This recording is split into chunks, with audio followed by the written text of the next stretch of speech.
আসসালামু আলাইকুম পঞ্চগড় জেলা থেকে মুই তোমার আঞ্জুমান আপু কেমন আছেন সবাই। আগের ভিডিওটা তোমাক মুই কোটি টাকা টিপস দিনু আর মাছের ঝোল আনতে দেখানো। তোমরা মাছের ঝোল দেখিলেন, কোটি টাকা টিপস ভালো মতো নিলেন, ভিডিও লা ভালোবাসা তো দিলেন, কমেন্ট লা দেখে ভাই মাথাটা ঘুরেছে।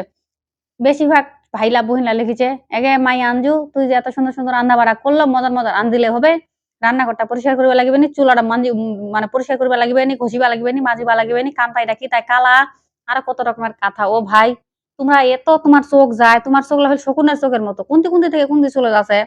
চুলাটা যে ময়লা হয়েছে, চুলাটার যে এই অবস্থা, কান্তাইটা যেমন কালা, তোমাকে এলাও খেয়াল করিবা হবে। বাবুকে তোমার এনং চোখ, তোমার এনং খেয়াল, মুই তো অবাক হয়ে যাচ্ছ। কোনটি কোনটি চোখলা তোমার চলে যাচ্ছে, তা মানতে তোমার খেয়াল বাপুকে বাপু।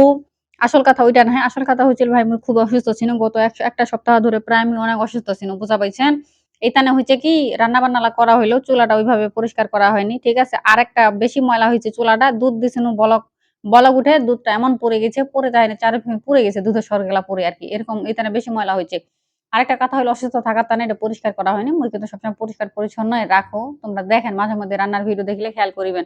আর তোমরা এমনিতে অনেক কিছু খেয়াল করেন, বুঝা পাইছেন। আর কান্তাইটাতে কালা কহিলেন তোমরা, কান্তাইটা কালা হওয়ার কারণ হচ্ছে কি, ওই কান্তাইটা আসলেই কালা, ঠিক আছে। দুইটা কান্তাই দেখো, যে দুইটা কান্তাই আমার কালা, এর কারণ হল প্রতিটা সংসারতে দেখিবেন দুই একটা কান্তাই থাকে, কড়াই থাকে, যেটা কালা কুচকুচা, এটাই ওইটার বিশেষত্ব। এই কড়াইটা জেলা আমি কোনো একটা ভাজি করিম সেই সুন্দর হয়, মাছ জেলা ভাজি মাছটা খুব সুন্দর করে উঠে।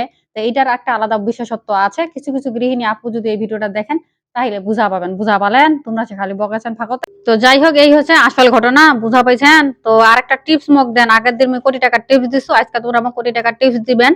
এই জং ময়লা এই ধরনের তেল চিটচিটা এলা কেন করে পরিষ্কার করলে তাড়াতাড়ি পরিষ্কার করা যাবে, কষ্ট কম হবে, মোক কমেন্ট করে দেন। কিন্তু সবাই কিন্তু টিপস দেন হবে। সবাই ভালো থাকেন, টাটা।